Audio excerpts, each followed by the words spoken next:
Hello ladies and gentlemen, Panzer here, and today we're going to talk about Reaper.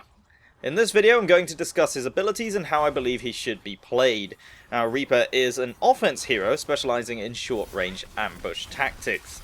His primary attack uses his dual-wield Hellfire shotguns to fire sequentially at enemies. Each shot fires 20 pellets that deal a maximum of 7 damage each. His rate of fire is 2 rounds per second and he has a total magazine size of 8 rounds. His damage fall-off is quite severe, but not as extreme as D.Va's. The fall-off begins at 11 meters and ends at 20 meters, where it will deal a minimum damage of 2 points per pellet.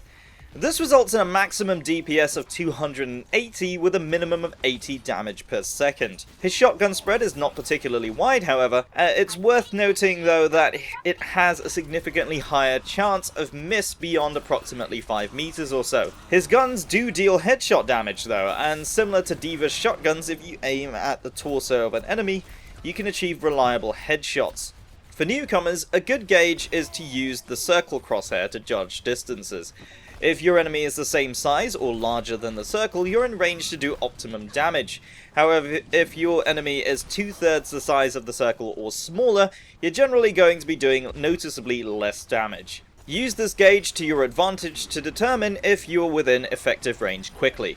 There's also a recurring idea floating around that meleeing while reloading can reduce your reload times, but after extensive testing I've found that this is not only false, but it can actually make your reloads longer, if done incorrectly. What is actually happening is the melee animation cancels the reload animation, however, the time before you are able to fire still remains the same. The problem is, if the melee attack is done late, you are stuck with the extra milliseconds of cooldown involved with meleeing where you're not able to fire. This can result in a longer period of time where you cannot fire, thereby actually increasing your reload time by as much as 1/3 of a second in some cases.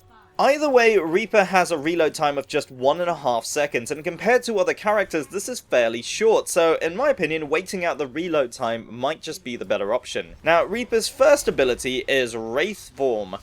This ability has a cooldown of 8 seconds and lasts for a total of 3 seconds.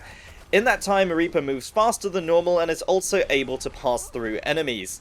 He's also immune to damage while in this form, and in my opinion, this is purely a defensive ability. It allows you a means of escape, especially when you're outnumbered and outgunned, and it also gives you a way of escaping from certain abilities. For example, you can escape from Tracer's bombs and Zarya's Graviton Surge while in Wraith form. If timed correctly, you can also dodge Roadhog's Hook and Reinhardt's Earthshatter ultimate. A common mistake is using this ability offensively since it leaves you behind enemy lines without a means of escape.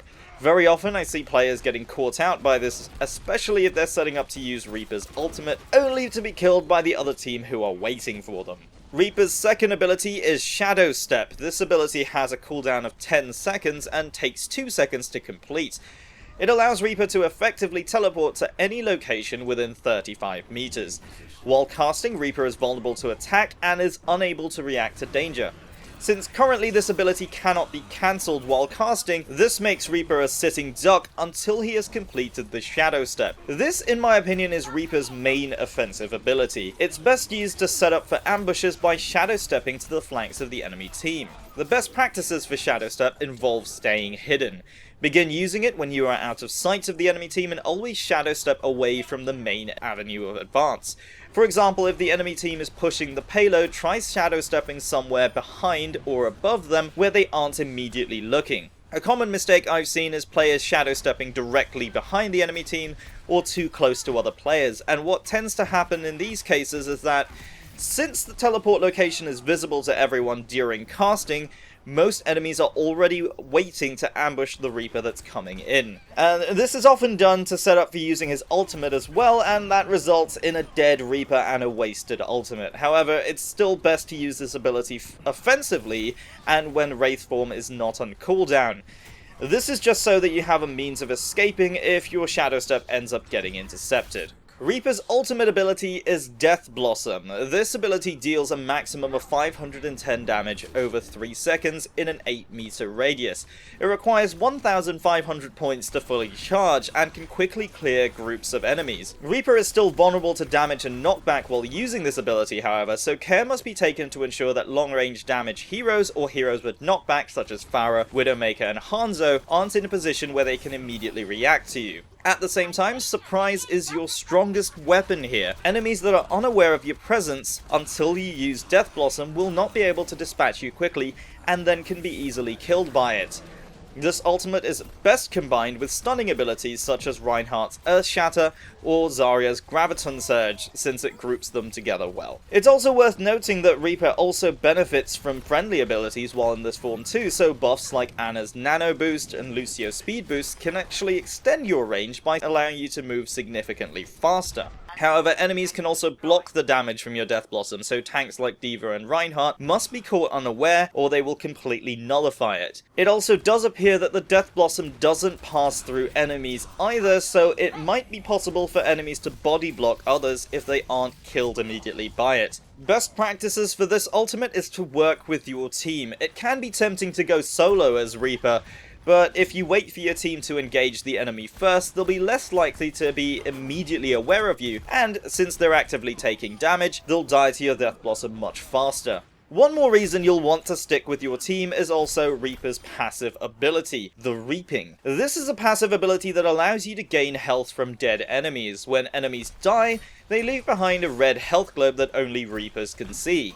The globe heals 50 points of damage each, and enemies do not need to be killed by Reaper in order to drop a globe, so staying close to your team can actually keep you alive longer too. Overall, Reaper is one of the most forgiving characters to play. He has a reliable headshot that is easy to pull off without a need for precise aiming. He is also one of the few characters that has an escape skill that can get you out of danger quickly. And with 250 health, he has among the highest health of the offense hero, certainly much higher than fast characters such as Tracer, who only have 150. So long as you stay within your optimum range and avoid overextending, you can be very effective. I try to avoid saying that any character is easy to play, however I will say that Reaper is a character that won't punish you too harshly for mistakes. But what do you guys think? Is Reaper an easy character? Do you prefer having one on your team, or do you prefer other offense heroes instead? Let me know what you think down in the comments below, and don't forget to leave a like if you've enjoyed the video and if you found it useful. Also, don't forget to subscribe if you're new to the channel. My name is Panzer, thank you very much for watching, and I'll see you next time.